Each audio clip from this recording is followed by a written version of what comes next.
नमस्कार, good morning. आप देख रहे हैं मनी 9। मैं हूं संदीप ग्रोवर। क्या खरीदे क्या बेचे में आपका बहुत बहुत स्वागत है। मार्केट्स की जहां तक बात है तो हमने देखा कि 3 दिन से लगातार निफ्टी में गिरावट हो रही थी। सेंसेक्स लगातार 4 दिन से गिरावट देकर बंद हो रहा था, लेकिन ये जो गिरावट का सिलसिला है उस पर ब्रेक लगता हुआ दिखा है। बाजार कमजोरी से उभरता हुआ दिखा है। ना केवल 3 दिन या 4 दिन की, बल्कि शुरुआत जो हुई थी वो भी कमजोर हुई थी सोमवार के सेशन में। वहां से भी बाजार में काफी स्मार्ट पुल बैक, काफी स्मार्ट रिकवरी देखने को मिली है। तो ये जो बाजार में रिकवरी हुई है, लोअर लेवल से जो खरीदारी लौटी है मार्केट्स में, उसमें आपको कैसे रणनीति बनानी है, इस पर बातचीत करने के लिए हमारे साथ कोटक सिक्योरिटीज के head of research Shrikant Chauhan ji कार्यक्रम में शामिल हो रहे हैं। Sir, very good morning. बहुत बहुत धन्यवाद अपना समय देने के लिए। Welcome to money 9। Thank you Sandeep ji for having me on this show. और बिल्कुल काफी अच्छा लगता है जब आपके साथ इंटरेक्शन होता है मनी नाइन पे, स्पेशली काफी सारे लोगों के साथ मैं जुड़ सकता हूँ। चलिए sir, pleasure to have you on the show sir. Markets में अगर आप देखें तो राहत आती हुई दिखी है। 3 दिन से लगातार निफ्टी गिर रहा था, सेंसेक्स 4 दिन से गिर रहा था और उस गिरावट से बाजार उभरता हुआ दिखा है। आखिरकार ग्रीन में जाकर मजबूती के साथ मार्केट्स में हमने क्लोजिंग बनती हुई दिखी है। तो 3 दिन से बाजार कह सकते हैं, निफ्टी गिर रहा था तो वो हरे निशान में बंद होता हुआ दिखा। निफ्टी 84 अंक की मजबूती लेकर बंद हुआ। सेंसेक्स में अगर आप देखेंगे तो जो गेंस थे वो करीब 450 अंकों के थे।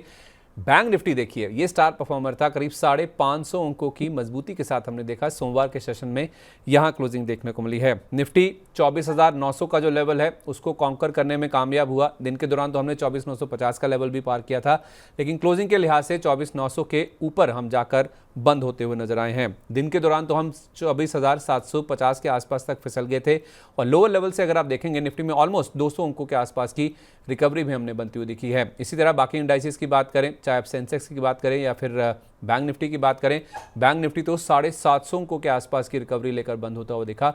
और सेंसेक्स में भी देखेंगे तो दिन के निचले स्तर से जो लो लेवल्स बने थे वहां से अगर आप देखेंगे करीब करीब 750 अंकों के आसपास की रिकवरी हमने बनती हुई दिखी है। तो ग्लोबल मार्केट्स की तर्ज पर सर हमने देखा कि जो इंडियन मार्केट्स है वो भी कमज़ोर खुलते हुए नजर आए थे, क्योंकि यूएस के जो रोजगार के आंकड़े आए थे उससे ऐसा माना जा रहा लगा है कि यूएस की इकोनॉमी में काफ़ी दिक्कत है, काफ़ी परेशानी है। हार्ड लैंडिंग हो सकती है सॉफ्ट लैंडिंग के बजाय।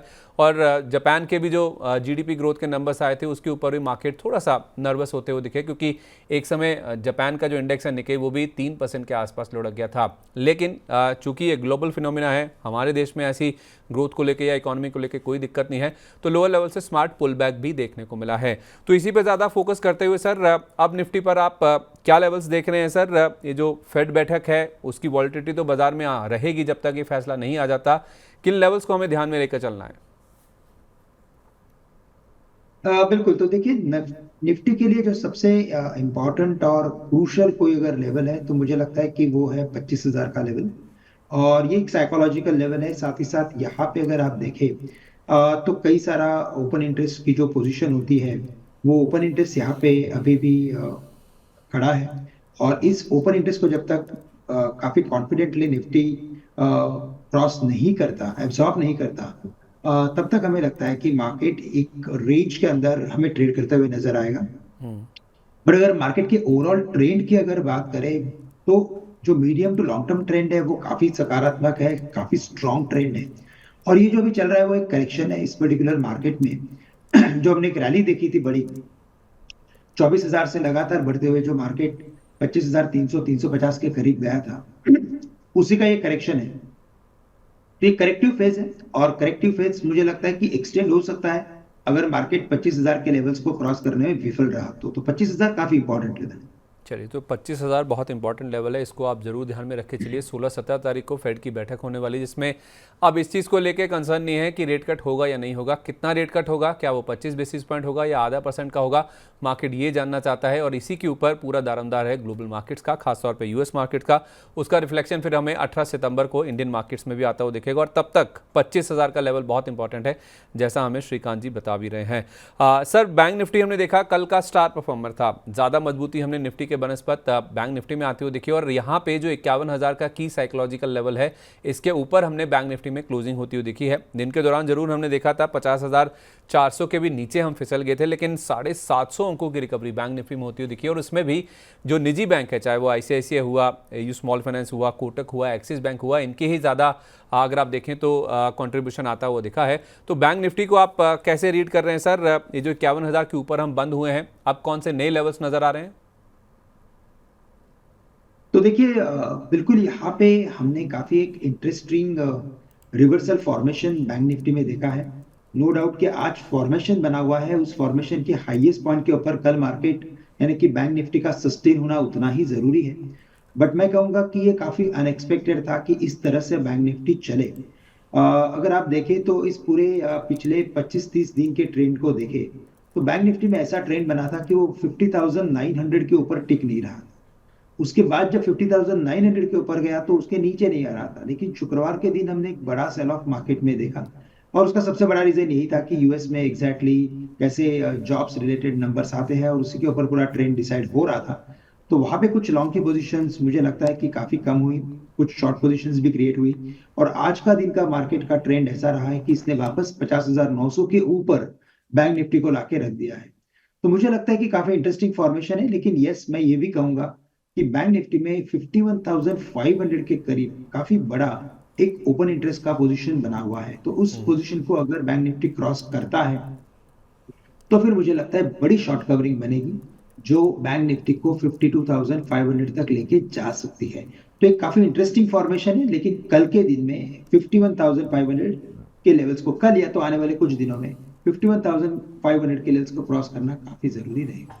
चलिए, तो निफ्टी के लिए जितना इंपॉर्टेंट 25,000 है उतना ही बैंक निफ्टी के लिए 51,500 का लेवल है, ये पार होता है तो फिर यहाँ से ऑलमोस्ट 1,000 पॉइंट की रैली और आती हुई नजर आ सकती है, क्योंकि 52,500 तक के जो लेवल्स हैं वो फिर बैंक निफ्टी में देखने को मिल सकते हैं। निजी बैंकों में बहुत स्मार्ट पुल बैक है, उसी का फ़ायदा हमने बैंक निफ्टी में बनता हुआ देखा भी है। अगर आप सेक्टोरल रुझान की बात करेंगे तो उसमें कंज्यूमर ड्रिवन सेक्टर्स जो हैं, जिसमें आप FMCG देखिए, कंज्यूमर ड्यूरेबल्स देखिए, इनमें खरीदारी होती हुई नजर आ रही है। निजी बैंक तो हैं ही हैं, फाइनेंशियल्स में जो NBFCs हैं उनमें भी काफ़ी स्मार्ट पुल बैक कल के सेशन में भी हमने बनता हुआ देखा है। जहां गिरावट थी उसमें तेल गैस देखिए, PSU शेयरों में गिरावट अभी भी जारी है। मेटल IT क्योंकि ग्लोबली कनेक्टेड है तो यहाँ पे गिरावट देखने को मिली और एनर्जी इंडेक्स में भी कल के सेशन में गिरावट थी। निफ्टी के गेनर्स की आप बात करें तो HUL, Shriram finance, ICICI bank, ITC ये कुछ टॉप गेनर थे, जिसमें आप ब्रिटानिया को भी शामिल कर सकते हैं। और गिरने वालों में ONGC सबसे ऊपर था, टेक महिंद्रा का नाम भी इसमें शामिल है, हिंडाल्को, NTPC ये निफ्टी के लूजर्स में शामिल थे। तो FMCG हुआ सर, कंज्यूमर ड्यूरेबल हुआ, ये जो कंज्यूमर ड्रिवन स्टॉक्स हैं इनकी जो रैली है ये कितनी लंबी चलने वाली है? चाहे आप इसमें HUL देख लें, UBL देखें, USL देखें, डाबर देखें, डिक्सन टेक देखें, गोदरेज कंज्यूमर को भी इसमें ऐड कर लें, लंबी चलने वाली है क्या तेजी सारी? कोई आपको पसंद हो इनमें से स्टॉक? बिल्कुल। तो देखिए हमें लगता है कि FMCG स्टॉक्स ने वैसे काफी अंडर परफॉर्म किया था और ओवरऑल सेक्टर भी अगर आप देखें तो पिछले 2 साल से उसमें कोई पार्टिसिपेशन नहीं था। लेकिन जैसे भी इलेक्शंस हुए हैं और उसके बाद अगर आप देखें तो ओवरऑल जैसे मॉनसून की अभी जो रिलेटेड जो न्यूज़ फ्लो बन रहा है कि जो मॉनसून जो है वो अबाव नॉर्मल है। अगर ये सब चीजें रहेंगी तो मोस्ट ऑफ द टाइम हमने देखा है कि रूरल लेवल से स्पेंडिंग बढ़ती है और रूरल लेवल से स्पेंडिंग बढ़ने के बाद अगर आने वाले क्वार्टर्स में अगर इनके वॉल्यूम्स अगर बढ़ जाते हैं यानी कि वॉल्यूम ग्रोथ अगर दिखाई देता है तो फिर हमें लगता है कि ये सेक्टर में और भी हमें तेजी देखने मिलेगी। तो राइट नाउ एंटिसिपेशन में ये पूरा सेक्टर चल रहा है और एंटिसिपेशन के लिए कई सारे वैसे न्यूज़ फ्लो भी है, लेकिन जो कॉन्क्रीट न्यूज़ फ्लो रहेगा वो यही रहेगा कि हर एक कंपनी अपने क्वार्टरली नंबर्स कैसे रिपोर्ट करता है। तो हमें लगता है कि ये हिंदुस्तान लीवर, ITC इन दिग्गज कंपनियों के साथ आप बने रहे, हमें लगता है बिल्कुल यहाँ पे अच्छे रिटर्न्स आने वाले कुछ हफ्तों में या महीनों में देखने मिल सकते हैं। कोई कंज्यूमर ड्यूरेबल से भी पिक आपकी सर? देखिए तो वैसे यहाँ पे हमें लगता है कि कंज्यूमर ड्यूरेबल्स में अगर जाना है तो हेवल्स, वोल्टास ये दोनों स्टॉक्स पे फोकस करके चल सकते हैं, क्योंकि इनमें जो ट्रेंड बना है वो काफी सकारात्मक है। हेवल्स की अगर स्पेसिफिकली बात करें तो इसने जो अंडर परफॉर्मेंस दिखाया था और जो इसने लॉयड के AC को जो अक्वायर करने के बाद कई दिनों तक जो एक साइडवेज या कोई मैं कहूंगा कि करेक्टिव पैटर्न में था, अब मुझे लगता है कि ये पर्टिकुलर बिजनेस भी इस पर्टिकुलर कंपनी को काफी अच्छा आने वाले दिनों में वॉल्यूम बढ़ाने में या रेवेन्यू बढ़ाने में हेल्प कर सकता है। और मोस्ट ऑफ द टाइम मैंने देखा है संदीप जी कि ये स्टॉक एक रैली करता है, उस रैली के बाद कंसोलिडेशन आता है और उस कंसोलिडेशन के बाद वापस रैली होती है। तो ये ओवरऑल देखा जाए तो मुझे लगता है कि ऐसे पैटर्न्स उन्हीं स्टॉक्स में बनते हैं जहां पे आने वाले समय में काफी अच्छा ग्रोथ दिखाई देता है। तो हमें लगता है कि 1890 1900 के करीब बेस्ड ऑन टेक्निकल्स बिल्कुल इसे लॉन्ग किया जा सकता है। हमें लगता है कि ये स्टॉक कम से कम 2250 के लेवल्स दिखा सकता है। फंडामेंटली अगर देखा जाए तो ये स्टॉक वैसे एक्सपेंसिव ट्रेड कर रहा है और अभी देखा जाए तो अभी तक जितनी भी एफएमसीजी कंपनीज हैं या कंज्यूमर ड्यूरेबल्स कंपनीज हैं वो अपने फंडामेंटल फेयर वैल्यू का काफी ऊपर ट्रेड कर रही है। और उसका सबसे बड़ा रीजन ये है कि अगेन एंटिसिपेशन में काफी मार्केट चल रहा है और लिक्विडिटी काफी मार्केट में आ रही है। साथ ही साथ अभी मार्केट में आने वाले जो 3 या 4 महीने हैं वहां पे हमें लगता है कि थोड़ी सी अनसर्टेनिटी बढ़ेगी, क्योंकि यूएस मार्केट्स में यानी कि यूएस में इलेक्शंस है, प्लस इंटरेस्ट रेट्स की इंटरेस्ट इंटरेस्ट की दरों को अभी तक किया जाना बाकी है। तो इन सभी न्यूज फ्लो को देखते हुए हमें लगता है कि जो इन्वेस्टर्स हैं वो अपने इन्वेस्टमेंट्स को थोड़े डिफेंसिव सेक्टर्स में डाल सकते हैं और ये डिफेंसिव सेक्टर्स है, तो इसी वजह से हमें लगता है कि एफएमसीजी पे बिल्कुल एक फोकस किया जा सकता है। चलिए, तो डिफेंसिव्स का फ़ायदा जो है वो एफएमसीजी शेयरों में फिलहाल देखने को मिल रहा है। तो इसमें एचयूएल आईटीसी दो पिक्स हैं जो कि काफ़ी अच्छी लग रही हैं, और हेवल्स और वोल्टास ये कंज्यूमर ड्यूरेबल से पिक है जहां पे आप खरीदारी करके चल सकते हैं। लेकिन सर, तेल गैस और उसके साथ साथ पीएसयू स्पेस में जो कमजोरी है वो लगातार हम देख रहे हैं कि बरकरार है। चाहे अब उसमें आप ओएनजीसी देखिए तो निफ्टी का टॉप लूज़र था, एमआरपीएल देखिए, पेट्रोनेट, पीएफसी, आरईसी जो ओवरऑल पीएसयू स्पेस है वहाँ पे। इसके अलावा ओएमसीज में भी बावजूद इसके कि क्रूड नीचे आ रहा था ये गिरते हुए नजर आए। NHPC, SJVN, EIL, Castrol India, लंबी लिस्ट है सर तेल गैस और पीएसयू शेयरों की जहाँ पे कमजोरी देखने को मिल रही है। इसको आपने कैसे रीड किया है सर? कोई स्टॉक जो आपको लगता है कि डिप्स पे खरीदा जा सकता हो? देखिए यहाँ पे इस पर्टिकुलर सेक्टर में जो तेजी बनी थी उस तेजी में आज फर्स्ट टाइम हमने देखा है कि अ, काफी अच्छा प्रॉफिट टेकिंग देखने मिल रहा है। और उसका सबसे बड़ा रीजन ये है कि आने वाले दिनों में क्रूड के दाम कैसे सेटल होते हैं। देखिए अगर यूएस में अगर काफी एग्रेसिव रेट कट अगर आता है तो फिर उसका मतलब ये है कि यूएस इकोनॉमी जो है, जो सबसे बड़ी इकोनॉमी है वर्ल्ड की, वो रिसेशन में जा रही है। और अगर रिसेशन में जाना, it's certainly not positive for companies like maybe ONGC या even HPCL BPCL, because overall अगर आप देखें तो कंजम्पशन काफी कम होगा। और अगर कंजम्पशन कम होता है तो इवेंचुअली इन सभी कंपनीज को फाइनली दिक्कतें आती हैं। तो हमें तो ऐसे लग रहा है कि फॉर द नेक्स्ट 7-8 डेज जो इंटरेस्ट रेट की दरों पे जो कमेंट्स आएंगे, जो कमेंट्री निकल के आएगी, उन्हीं पे इस पर्टिकुलर सेक्टर का आने वाले दिनों का जो ओवरऑल ट्रेंड है वो डिपेंड करेगा। तो हमें लगता है कि फॉर द टाइम भी इन ये पर्टिकुलर स्टॉक सेक्टर में हमें लगता है कि बाय ऑन डिप्स की स्ट्रेटेजी बनाए, काफी एग्रेसिव होने की जरूरत नहीं है। बट बिल्कुल अगर आपको रिफाइनरी स्टॉक्स में जाना है तो वहाँ पे बीपीसीएल हमें काफी अच्छा एक स्ट्रॉन्ग कैंडिडेट लग रहा है। और साथ ही साथ अगर आपको ड्रिलिंग बिजनेस में जाना है, ऑयल एंड गैस के ड्रिलिंग बिजनेस में, तो वहाँ पे ओएनजीसी, ये दो स्टॉक पे आप नजर रख के चल सकते हैं। चलिए, तो ड्रिलिंग में जाना है या तेल गैस प्रोडक्शन में जाना है तो ओएनजीसी, और रिफाइनरी यानी कि ओएमसीज में जाना है तो बीपीसीएल एक स्टॉक है जो कि अगले 7 से 8 दिन में आप बाय ऑन डिप्स की रणनीति अपना के चल सकते हैं। एग्रेसिवली बाय नहीं करना है, क्योंकि यूएस में जो रेट कट का इम्पैक्ट है या उसके जो कमेंट्स होंगे वो इन स्टॉक्स को कहीं ना कहीं इम्पैक्ट करते हुए नज़र आ सकते हैं। जहाँ तक सर रिसेशन की बात है या फिर ग्लोबल न्यूज़ फ्लो की बात है, तो मेटल और आईटी दोनों ही इससे कनेक्टेड हैं, और दोनों में हम देखते हैं कि जिस तरह का न्यूज़ फ्लो आता है वैसा ही कुछ रुझान इन दोनों सेक्टर्स में देखने को मिलता भी है। और कल की गिरावट साफ तौर पे इशारा कर भी रही है कि जिस तरह से अनसर्टेनिटी ग्लोबल मार्केट्स में है, उसी का रुझान हमने इंडियन मार्केट्स में भी बनता हुआ देखा है। NALCO, NMDC, Hindustan zinc, IT में देखें तो टेक महिंद्रा, कोफोर्ज, एम्फेसिस, ये सब लाल निशान के साथ ही बंद होते हुए दिखे हैं। तो ये जो गिरावट आ रही है सर इन दोनों सेक्टर्स में, क्या आपको लगता है कि ये खरीदारी करने का मौका है या अभी रुकना चाहिए, ये धोखा है? नहीं, मुझे लगता है कि इसमें कोई धोखा है, क्योंकि ओवरऑल सेक्टर अगर देखे जाए तो ये दोनों सेक्टर एक अगेन इकोनॉमी का जो ओवरऑल परफॉर्मेंस होता है उसके साथ रिलेटेड होते हैं। और पिछले कई महीनों से ये बात चल रही थी कि अगर रेट कट अगर यूएस में आता है तो उसका फायदा डेफिनेटली आईटी को मिलेगा। और सबसे बड़ी बात ये होती है कि जब भी रेट कट आता है और थोड़ा सा अगर कॉस्ट ऑफ फंड अगर कम होता है, तो यूएस में हमने देखा है कि कुछ डिस्क्रिशनरी स्पेंडिंग बढ़ता है। और डिस्क्रिशनरी स्पेंडिंग बढ़ने का बेनिफिट हमेशा ही हमने देखा है कि आईटी सेक्टर को जाता है, स्पेशली फॉर दोज जो ये जो बैंकिंग सॉल्यूशन से रिलेटेड कंपनीज होती हैं उनके लिए इसका बेनिफिट ज़्यादा होता है। तो हमें लगता है कि इसका फायदा डेफिनेटली इंफोसिस, टीसीएस जैसे कंपनीज को मिल सकता है। तो यहाँ पे हमें लगता है कि बाय ऑन डिप्स की स्ट्रैटेजी रखें, थोड़ी मध्यम अवधि का नजरिया रखें। शॉर्ट टर्म में हमें लगता है कि काफी वॉलेटाइल पर्टिकुलर ये सेक्टर हो सकता है, क्योंकि अभी तक इंटरेस्ट रेट के दरों को तय करना बाकी है। बट मेटल्स की बात करें तो मैं ये कहूंगा कि अगर यूएस में अगर रेट कट जो है वो अगर एग्रेसिव अगर आता है तो इसका बेनिफिट चाइना को मिलेगा, बिकॉज चाइना भी अपने इंटरेस्ट रेट की दरों को कम कर सकता है और इवेंचुअली उसका बेनिफिट मेटल कंपनीज को जाएगा, बिकॉज कॉस्ट ऑफ फंडिंग कम होगा। और वहाँ पे भी जो ओवरऑल मैं कहूँगा कि अ, जो प्रोडक्शन होगा और जो डिमांड क्रिएट होगा, सॉरी, जो डिमांड क्रिएट होगा वो काफी हद तक बढ़ सकता है। तो हमें लगता है कि एग्रेसिव रेट कट अगर आता है तो इसका benefit definitely IT as well as metals को जाएगा। लेकिन यस, हमें दरों को देख के करना है तो हमें काफी सिलेक्टिव रहना जरूरी है। मेटल्स में अगर जाना है तो हमें लगता है कि यहाँ पे वेदांता हमें अच्छा लग रहा है। और साथ ही साथ अगर अगर चाइना अगर अपने कोई रेट कट को अगर अनाउंस करता है तो फिर उसका बेनिफिट आयरन और कंपनीज को जा सकता है, जिसमें टाटा स्टील हमें लगता है कि काफी अच्छी तरीके से यहाँ पे कुछ इन्वेस्टमेंट्स आ सकते हैं।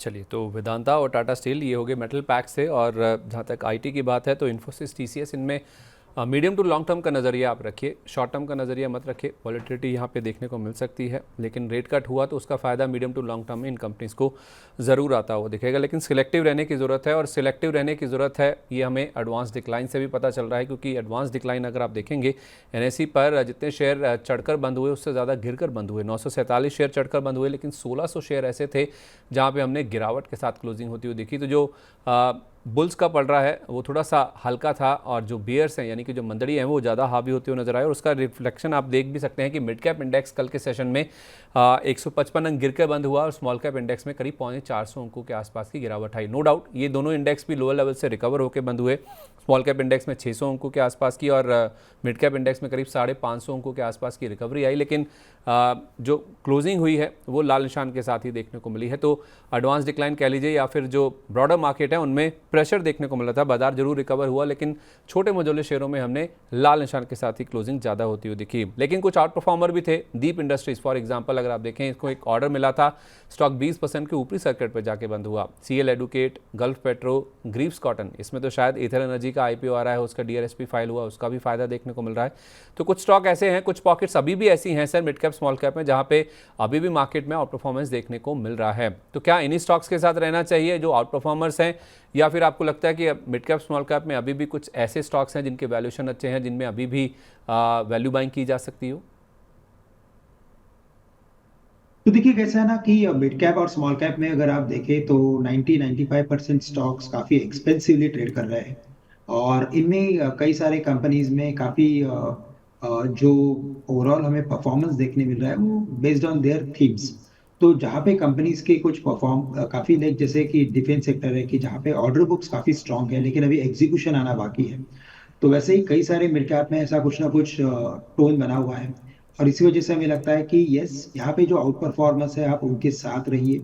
और जो इंडस्ट्री के लीडर्स है, जैसे कि मैं कहूँगा कि डिफेंस में हिंदुस्तान एरोनॉटिक्स है, तो मैं ये नहीं कहूँगा कि इसे आप जाके खरीदे बिकॉज ये हमारे एक्टिव कवरेज में नहीं है। बट मैं ये कहूँगा कि एक जो हम एक स्ट्रैटेजी बताते हैं या स्ट्रैटेजी डिसाइड करते हैं वो ऐसे ही करते हैं कि अगर किसी पर्टिकुलर सेक्टर में अगर कोई स्टॉक काफी पूरा सेक्टर अगर एक्सपेंसिवली ट्रेड कर रहा है, बट अगर मुझे कंपल्सरीली इस पर्टिकुलर सेक्टर में अगर कुछ इन्वेस्ट करना ही है तो मैं क्या करूंगा कि जहां पे भी जिसका मार्केट शेयर काफी बड़ा है या तो जिसका ओवरऑल अगर देखा जाए तो जो जो भी उसका प्रोडक्ट है या ब्रांड है वो अगर काफी स्ट्रांग है तो बिल्कुल वो पर्टिकुलर स्टॉक में आप इन्वेस्ट कर सकते हैं as compared to other stock in the same basket. Okay, तो किसी भी सेक्टर में जहाँ पे सारे सेक्टर के ही अगर आपको वैल्यूएशंस एक्सपेंसिव नज़र आ रहे हैं तो उसके लीडर के साथ जाइए, दिग्गज के साथ जाइए, जिसके पास सबसे ज़्यादा मार्केट शेयर है उस कंपनी के साथ आप जाइए। एग्जांपल के तौर पे अगर आपको डिफेंस में रहना ही है तो एचएएल एक ऐसा नाम है जिसके फंडामेंटल तो मजबूत है ही, जिसके पास सबसे ज़्यादा मार्केट शेयर है, उसको आप पिक कर सकते हैं। ये राय फिलहाल निकल के सामने आ रही है। तो राय साफ है कि दिग्गजों, अगर आपको मिड कैप स्मॉल कैप में रहना ही है, अगर आपको किसी भी सेक्टर के वैल्यूएशन एक्सपेंसिव नज़र आ रहे हैं तो उसमें दिग्गजों के साथ जाइए, जो लीडर हैं उनको आप पिक कीजिए। चलिए अब आज के सेशन की तैयारी शुरू करते हैं और बातचीत करते हैं कि कौन से सेक्टर्स पे, कौन से शेयरों पे अब आपको दाव लगाना चाहिए। सबसे पहले अगर आप देखेंगे सर तो ज्वेलरी शेयरों में हम देख रहे हैं कि काफ़ी अच्छा एक्शन बनता हुआ दिख रहा है इन एंटिसिपेशन की गोल्ड में यहाँ पे जो प्राइजेस हैं वो शायद नीचे जाते हुए दिखें, उसका फ़ायदा दिखता हुआ नज़र आ रहा है। टीबीजे हुआ, मोती सन्स हुआ, रिलायंस सेंस, पीसी ज्वेलर, इसमें तो सर्किट लग रहे हैं। सेंको गोल्ड, इसमें भी कल काफ़ी अच्छी खरीदारी होती हुई नज़र आ रही थी। और ये जो ट्रेंड है ज्वेलरी शेयरों में खरीदारी का काफ़ी दिनों से आता हुआ नज़र आ रहा है। तो ज्वेलरी शेयरों में सर ये जो तेज़ी हो रही है, क्या ये खरीदारी करने का मौका है? अभी भी स्टीम बाकी है या फिर जिनके पास हैं वो मुनाफा वसूली कर लें? देखिए, तो वैसे अगर पर्टिकुलरली गोल्ड प्राइस के ऊपर कॉल लेना काफी मुश्किल है कि कितने हद तक ये सब गोल्ड की प्राइसेस गिर सकती है, तो गोल्ड गिर सकता है। बिकॉज ओवरऑल हमें लगता है कि in the long run gold के दामों में और भी बढ़ोतरी देखने मिलेगी। लेकिन सबसे इम्पोर्टेंट पार्ट ये है कि जो कस्टम ड्यूटी को थोड़ा कुछ कम किया गया है, और ओवरऑल हमें लगता है कि जो मार्केट का मोमेंटम बना हुआ है, उसी के बेसिस पे अगर इस पर्टिकुलर सेक्टर को देखना, तो मुझे कहूंगा कि सबसे जो बेहतरीन कंपनी है वो है टाइटन। और टाइटन के साथ अगर आप बने रहेंगे for with a long term view, तो यहाँ पे अच्छे रिटर्न्स बनेंगे। बाकी सब स्टॉक्स में सबसे जो वैल्यूएशन का जो कंफर्ट होता है, वो कंफर्ट बिल्कुल भी नहीं है। कई सारे स्टॉक्स जो इस पर्टिकुलर सेक्टर से रिलेट कर रहे हैं, वो काफी एक्सपेंसिवली ट्रेड कर रहे हैं। तो हमें लगता है कि इस पर्टिकुलर सेक्टर में आप टाइटन के साथ जुड़े रह सकते हैं। तो टाइटन के साथ रहिए अगर आपको ज्वेलरी स्टॉक्स पसंद है या उस सेक्टर में आपको खरीदारी करनी है। बाकी स्टॉक्स की जहाँ तक बात है तो वैल्यूएशन यहाँ पे महंगे नज़र आ रहे हैं। क्या कुछ ऐसा ही रुझान क्या फार्मा शेयरों में भी देखने को मिल रहा है? क्योंकि छोटे मझोले फार्मा शेयरों में तो ज़बरदस्त एक्शन देखने को मिल रहा है। जैसे हमने एफएमसीजी की बात करी थी, ये भी एक डिफेंसिव प्ले है और इसका फ़ायदा भी हो रहा है। और वैसे भी आप देखें मार्केट में जब थोड़ी सी भी उथल पुथल होती है या उतार चढ़ाव होता है तो डिफेंसिव्स में या फिर फार्मा में जैसे सेक्टर्स में हम काफ़ी अच्छा रुझान देखते हैं। क्योंकि ये स्टॉक भी ये सेक्टर भी ज़्यादा चला नहीं है अभी तक। अगर आप देखेंगे तो उसमें एलेम्बिक फार्मा हुआ, मॉर्फिन लैब्स, शिल्पा मेडिकेयर, पनेशिया बायोटेक, डिशमन, कार्बोजन कल के स्टार परफॉर्मर्स थे ये। और बहुत सारे स्टॉक्स हैं sir mid cap small cap space में, खासतौर पे फार्मा की जहाँ तक बात है, जो कि पिछले कुछ दिनों में काफ़ी तेज़ी से चलते हुए नजर आए हैं। आपकी कवरेज में कोई स्टॉक सर जिनमें अभी भी खरीदारी की जा सकती हो या फिर जिनमें मुनाफा वसूली कर लेनी चाहिए? देखिए, तो बिल्कुल ये फार्मा सेक्टर में भी मुझे लगता है कि काफी इंटरेस्टिंग ट्रेंड बना है। जैसे मोरपेन लैब या मैं कहूँगा कि बाकी की जो स्पार्क है या अदर कुछ फार्मा कंपनीज है जहाँ पे इतना अच्छा ट्रेंड बना हुआ है। शिल्पा मेडिकेयर जैसे आपने बताया अभी, मुझे लगता है कि पैनेशिया बायोटेक, हमें लगता है कि इन सभी स्टॉक्स में एक स्पेसिफिक इंटरेस्ट के साथ बाइंग आ रहा है।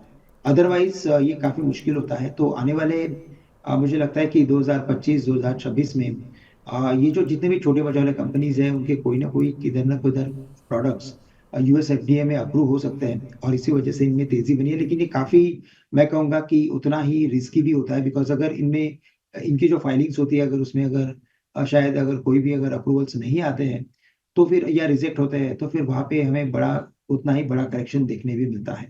तो हमें लगता है कि काफी केयरफुली आपको इन सब पर्टिकुलर स्टॉक्स में इन्वेस्ट करना जरूरी है। मैं तो कहूंगा कि आप दिग्गजों के साथ बने रहें। स्पेसिफिकली मैं कहूंगा कि सन फार्मा, सिप्ला, लुपिन जैसे स्टॉक्स में आप इन्वेस्ट कीजिए। अभी भी यहाँ से काफी अच्छे पोटेंशियल्स नजर आते हैं। कई सारे हॉस्पिटल्स के स्टॉक्स है संदीप जी, वहां पे भी इन्वेस्ट करके चल सकते हैं। एनएच में हमने हाल ही में काफी अच्छा मोमेंटम देखा है। तो हमें लगता है कि दिग्गजों के साथ बने रहे। Mid cap small cap stocks में ये काफी, यानी कि फार्मा एक ऐसा सेक्टर है कि जो काफी, जिसे समझना काफी मुश्किल होता है। तो यहाँ पे आप काफी केयरफुली इन्वेस्टमेंट करके चल सकते हैं। ओके, तो समझना मुश्किल है इसलिए थोड़ा सा आपको केयरफुल रहने की ज़रूरत है, ये राय निकल के आ रही है। और दिग्गजों के साथ रहें। सिप्ला, सन फार्मा, लुपिन, ये कुछ स्टॉक्स हैं जो कि ज़्यादा पसंद है, जिनमें अभी भी मौजूदा लेवल से काफ़ी अच्छे रिटर्न्स बनते हुए नज़र आ सकते हैं। कच्चा तेल एक बड़ी थीम के तौर पे सामने आ रहा है सर। कच्चे तेल में हम देख रहे हैं कि 1.5 साल के निचले स्तर पर दाम पहुंच गए $70-72 के आसपास। ब्रेंट में अब जो रुझान है वो देखने को मिल रहा है। हायर लेवल से अगर आप देखें तो करीब 20% के आसपास का करेक्शन हो चुका है। तो उसमें अगर आप OMCs की बात करें या टायर कंपनीज़ की बात करें, पेंट कंपनीज़ की बात करें या कोई और भी सेक्टर जो कि इससे इम्पैक्ट होता है, कोई ऐसे स्टॉक्स जो आपके रडार पे हो सर जिसका फ़ायदा क्रूड में जो गिरावट हो रही है उनको आता हुआ दिखेगा?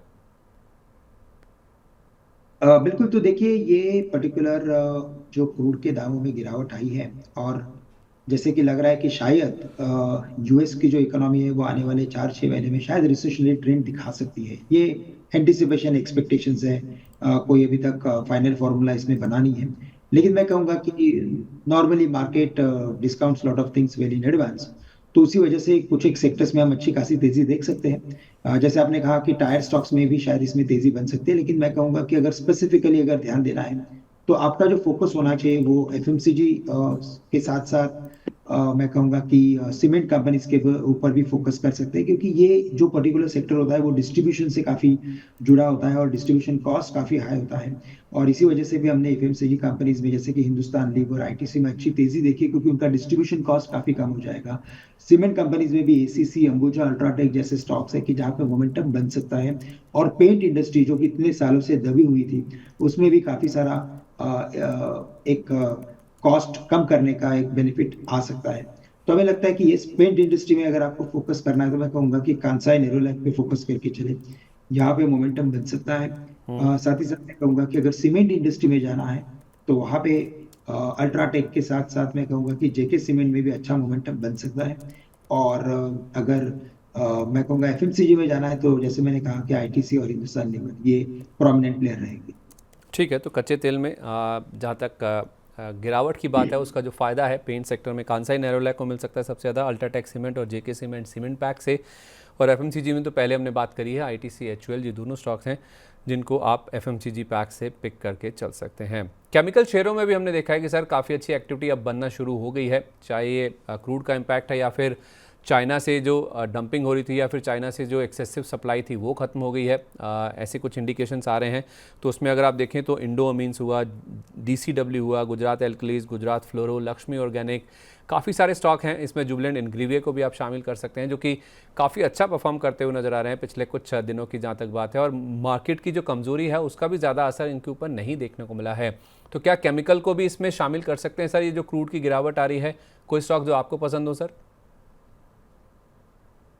देखिए, तो यहाँ पे भी अगर आप देखें तो कई सारे डेवलपमेंट्स आने वाले कुछ हफ्तों में, महीनों में हमें देखने मिलेंगे, क्योंकि जो बायोसिक्योर करके जो एक बिल है जो यूएस शायद आने वाले कुछ दिनों में पास कर सकता है, अगर ये अगर होता है तो उसका बेनिफिट डेफिनेटली जैसे जुबिलेंट इंग्रेविया या जो बाकी के कंपनीज है, जुबिलेंट इंडस्ट्रीज एंड ऑल, उसको मिल सकता है। तो हमें लगता है कि कुछ डेवलपमेंट्स आने वाले कुछ दिनों में, हफ्तों में दिखाई दे सकते हैं जिसका बेनिफिट मिलेगा। बट साथ ही साथ मैं कहूँगा कि जो चाइना से इन्वेंट्री कम हो सकती है और शायद वहाँ पे कुछ उसकी वजह से प्राइजेस बढ़ सकते हैं, वो थोड़ा सा हमें लगता है कि अभी भी काफी डिफिकल्ट सिचुएशन है। हमें लगता है कि अभी भी वहाँ पे डिमांड क्रिएट नहीं हो रहा है और इन्वेंट्री अभी भी वहाँ पे काफी सारी पड़ी हुई है। तो इसी वजह से हमें लगता है कि पर्टिकुलर सेक्टर में काफी सिलेक्टिव रहना पड़ेगा। एसआरएफ, पीआई इंडस्ट्रीज, ये हमारे टॉप पिक्स है based on their overall fundamentals. No doubt कि यहाँ पे भी एक्सपेंसिव वैल्यूएशंस है, लेकिन अगर यहाँ से 3 से 6 महीने का अगर नजरिया है तो बिल्कुल ये दो स्टॉक्स पे आप फोकस करके चल सकते हैं। कितने रिटर्न की उम्मीद है सर एसआरएफ, पीआई इंडस्ट्रीज में अगर कोई 3 से 6 महीना होल्ड करे तो? देखिए, यहाँ पे हमें लगता है कि फंडामेंटली तो वैसे एक्सपेंसिव है, लेकिन अगर मैं टेक्निकली कहूंगा तो मैं मुझे लगता है कि कम से कम 10 से 15% का तेजी 10 से 15% की तेजी इन दोनों स्टॉक्स में दिख सकती है। तो बिल्कुल इन स्टॉक्स में बाय ऑन डिप्स की स्ट्रेटेजी बनाएं। चलिए, तो बाय ऑन डिप्स की रणनीति अपनानी चाहिए केमिकल स्पेस में। एसआरएफ और पीआई इंडस्ट्रीज 3 से 6 महीना होल्ड करेंगे तो 10 से 15% की अपसाइड और आ सकती है। आखिरी सवाल सर आपसे, फिर उसके बाद मैं पिक्स की ओर बढ़ूंगा आपकी। बजाज हाउसिंग फाइनेंस का आईपीओ पहले दिन खुला, 9 तारीख को खुला था, तो ज़बरदस्त रिस्पांस पहले दिन ही दिखा है। पहले दिन ही, ये पहले 4 घंटे में ये पूरा भर भी गया था। बहुत ज़्यादा यूफोरिया है इस आईपीओ को लेकर, और जिस तरह के वैल्यूएशन पे ये आ रहा है प्राइस टू बुक के हिसाब से 3 गुना से ज़्यादा का मल्टीपल है। और इनफैक्ट अपने पूरे स्पेस में देखा जाए जो हाउसिंग फाइनेंस कंपनी है उसमें सबसे ज़्यादा वैल्यूएशन अगर आप देखेंगे तो इसी के ही आपको नजर आएंगे, जिस वजह से हम देख रहे हैं पीएनबी हाउसिंग देखिए कल भी 5% चल के बंद हुआ। आवास फाइनेंसेस में हमने काफ़ी अच्छी तेज़ी बनती हुई देखी है। होम फर्स्ट फाइनेंस में तेज़ी हुई है लेकिन कल थोड़ी सी प्रॉफिट बुकिंग आती हुई दिखी है। तो ओवरऑल अगर आप हाउसिंग फाइनेंस स्पेस की बात करें या फिर एनबीएफसीज की बात करें, तो ये जो बजाज फाइनेंस का आईपीओ आया है उससे किस कंपनी को आपको लगता है कि सबसे ज़्यादा बेनिफिट होता हुआ दिखेगा, वैल्यूएशन कैचअप की जहाँ तक बात है? बिल्कुल, तो देखिए ये पर्टिकुलर स्टॉक के बारे में तो हम कमेंट नहीं कर सकते बिकॉज ये कंप्लायंस लिस्ट में है। लेकिन अगर मैं इस सेक्टर की बात करूं तो कई सारे ऐसे स्टॉक हैं कि जो काफी रिलेटिवली मैं कहूंगा कि in terms of valuations cheaply available है। तो कई सारे stock price to book value 1 या 1.5 के करीब ट्रेड कर रहे हैं। साथ ही साथ अगर इनके एयूएम को भी अगर आप देखें तो काफी स्ट्रांग है। तो हमें लगता है कि एलआईसी हाउसिंग फाइनेंस या होम फर्स्ट फाइनेंस, ऐसे जो स्टॉक है, या आवास फाइनेंशियल्स, यहाँ पे हमें लगता है कि काफी अच्छा यहाँ से भी रिटर्न्स इन स्टॉक्स में मिल सकता है। इन कंपनीज में अगर आप इन्वेस्ट करते हो तो लॉन्ग रन में मिलने की काफी बड़ी गुंजाइश है। तो करंट लेवल से मैं कहूंगा कि यस, हाउसिंग सेक्टर को आप बिल्कुल अपने वॉच लिस्ट में रखिए, और इन कंपनीज को आप करंट लेवल से भी खरीद सकते हैं, क्योंकि यहाँ पे करंट लेवल से कम 15 से 20% की गुंजाइश नजर आती है हायर लेवल्स पे। और अगर कोई करेक्शन आता है तो मैं कहूंगा कि रिस्क रिवॉर्ड रेशियो काफी अच्छा हो सकता है। ओके, तो करेक्शन पे काफ़ी अच्छा रिस्क रिवॉर्ड हो जाएगा। हाउसिंग फाइनेंस कंपनीज की जहाँ तक बात है उसमें LIC housing, home first finance, आवास फाइनेंस है। इनको अभी खरीदते हैं तो 15% के आसपास, और करेक्शन में खरीदते हैं तो फिर तो और भी अच्छे रिटर्न्स की उम्मीद आप यहाँ पे करके चल सकते हैं। पूरा स्पेस ही अगर आप देखें तो इसमें डिमांड काफ़ी स्ट्रांग नज़र आ रही है। आखिरी सवाल सर, अब आज के लिए या फिर इस पूरे हफ्ते के लिए या शॉर्ट टर्म के लिए कौन से ऐसे सेक्टर्स हैं या फिर थीम्स हैं या स्टॉक्स हैं जो कि आपको पसंद है, जहाँ पे काफ़ी अच्छा पैसा बन सकता है? क्योंकि हमारे सामने एक बड़ा इवेंट अब है, फेड की बैठक, जिसमें रेट कट तो तय है, उसका जो क्वांटम है उसको लेकर बाजार थोड़ा सा दिक्कत में है। बिल्कुल, तो इसी वजह से मुझे लगता है कि हमें स्टॉक स्पेसिफिक रहना जरूरी है। नो डाउट कि फाइनेंस या फार्मास्यूटिकल्स, यहाँ पे हमें लगता है कि मोमेंटम जारी रहेगा, FMCG में जारी रहेगा। लेकिन मैं कहूँगा स्पेसिफिकली अगर कुछ एक स्टॉक्स पे नजर रखनी है तो बायोकॉन पे नजर रखी जा सकती है। बायोकॉन जो अभी तकरीबन 370-75 के करीब क्लोज हुआ है, यहाँ पे हमें लगता है कि तेजी का मोमेंटम बन सकता है। और ये स्टॉक कम से कम 395 से लेकर 405 तक के लेवल्स दिखा सकता है। यहाँ पे अगर हमें स्टॉप लॉस रखना है, अगर ट्रेडिंग पोजीशन बनती है, तो आपका स्टॉप लॉस होना चाहिए 363 रुपए का। तो बायोकॉन एक हमारे वॉच लिस्ट में है। साथ ही साथ हमें लगता है कि जियो फाइनेंस, यहाँ पे भी हमें लगता है कि डाउनसाइड काफी प्रोटेक्टेड है। पिछले कई महीनों से, हफ्तों से ये स्टॉक ने 330 325 के करीब काफी लंबा वक्त निकाला है। तो 325 का फाइनल स्टॉप लॉस रखे करंट करंट लेवल्स पे लॉन्ग पोजीशंस बनाने के लिए। और हमें लगता है कि स्टॉक इवेंचुअली 375 के लेवल्स दिखा सकता है। इन बिटवीन शायद 355 365 के करीब रुक सकता है, लेकिन 375 के टारगेट्स फाइनली नजर आते हैं जियो फाइनेंस के साथ। और आज जैसे हमने, यानी कि जो पिछले 1 या 2 दिनों में जो हमने ओवरऑल मोमेंटम देखा है बैंक स्टॉक्स में, हमें लगता है कि इसमें इंटरेस्टिंग फॉर्मेशन बन रहे हो। कई सारे स्टॉक्स अपने काफी अट्रैक्टिव लेवल्स पे आ चुके हैं। तो स्टेट बैंक ऑफ इंडिया हमें लगता है कि करंट लेवल से लॉन्ग किया जा सकता है। 784 785 के करीब की क्लोजिंग है। यहाँ पे अगर तेजी बनती है तो ये स्टॉक कम से कम 805 से लेकर 815 तक के लेवल्स भी दिखा सकता है। लेकिन हमें स्टॉप लॉस रखना पड़ेगा 770 रुपए का। तो स्टेट ओके, बैंक, जियो फाइनेंस और साथ ही साथ बायोकॉन में लॉन्ग की पोजीशंस बनाई जा सकती है। क्या ड्यूरेशन लेके चलनी है सर? कब तक ये टारगेट आ जाएंगे? बिल्कुल, तो देखिए हमें लगता है कि ड्यूरेशन हमें कम से कम 3 से 5 दिन का रखना जरूरी है, क्योंकि मार्केट वॉलेटाइल है और कई सारे न्यूज फ्लो अभी भी मार्केट में आने बाकी है। तो थोड़ा सा मार्केट वॉलेटाइल रहेगा, इसीलिए आपके जो स्टॉप लॉसेस है वो आपके लिए काफी इंपॉर्टेंट लेवल्स हैं। और कम से कम 3 से 5 दिन का नजरिया रखिए। चलिए, 3 से 5 दिन का नज़रिए रखिए। एक फार्मा स्पेस से है बायोकॉन का स्टॉक, जिसमें आप खरीदारी कर सकते हैं, और 2 स्टॉक जो हैं वो बैंकिंग फाइनेंशियल स्पेस से हैं, जिसमें एक नाम है SBI दिग्गज है और 805 815 तक के टारगेट है, और दूसरा नाम है जियो फाइनेंशियल का 355 365 375 के टारगेट है। 325 रुपये का आपको इस केस में स्टॉप लॉस लगा के रखना होगा। ये 3 नाम हैं जो कि आप अपनी बाइंग की लिस्ट में अगले 3 से 5 दिन के लिए स्ट्रिक्ट स्टॉप लॉस के साथ शामिल कर सकते हैं। बहुत बहुत धन्यवाद श्रीकांत सर, आज हमारे साथ कार्यक्रम में शामिल होने के लिए, अपना समय देने के लिए और पिक्स शेयर करने के लिए। बहुत सारे स्टॉक्स की बात हुई है, कोई डिस्क्लोजर जो आप शेयर करना चाहेंगे सर? तो देखिए, आज जितने भी स्टॉक हमने आज डिस्कस किए हैं वहाँ पे हमारी खुद की पोजीशन नील है। लेकिन जो हमारे ग्रुप ऑफ कंपनीज है या हमारे क्लाइंट्स हैं, शायद उनके पास इन जितने भी स्टॉक्स को हमने आज डिस्कस किया है, इनमें पोजीशन हो सकती है। तो बस यही हमारा डिस्कशन। चलिए, बहुत बहुत धन्यवाद sir, thank you so much आज हमारे साथ सुबह सुबह जुड़ने के लिए, अपना समय देने के लिए। Wish you very good day sir. Thank you, same to you. Thank you sir. तो क्या खरीदें क्या बेचें को यहीं पर समेटते हैं, लेकिन सुबह 10:30 बजे चलते बाजार में, बीच बाजार में मेरे सहयोगी विवेक मित्तल आपके साथ जुड़ेंगे, जो कि ग्लोबल मार्केट्स का पूरा कवरेज आपके लिए लेके आते हैं। उसका इंडियन मार्केट्स पे किस तरह का इम्पैक्ट देखने को मिलता है, और छोटे मझोले स्टॉक्स के ऊपर और एक सेक्टर स्कैन भी आपके लिए लेकर आते हैं, जिसमें एक स्टॉक को वो खास तौर पे कवर करते हैं आपके लिए। तो जुड़ना मत भूलिए सुबह 10:30 बजे, सोमवार से शुक्रवार, बीच बाजार में। तो क्या खरीदें क्या बेचें में आज के लिए बस इतना ही। उम्मीद करते हैं आज का दिन आपके लिए प्रॉफिटेबल होगा। इसी उम्मीद के साथ मुझे आप इजाज़त दीजिए, कल आपसे फिर मुलाकात होगी। नमस्कार।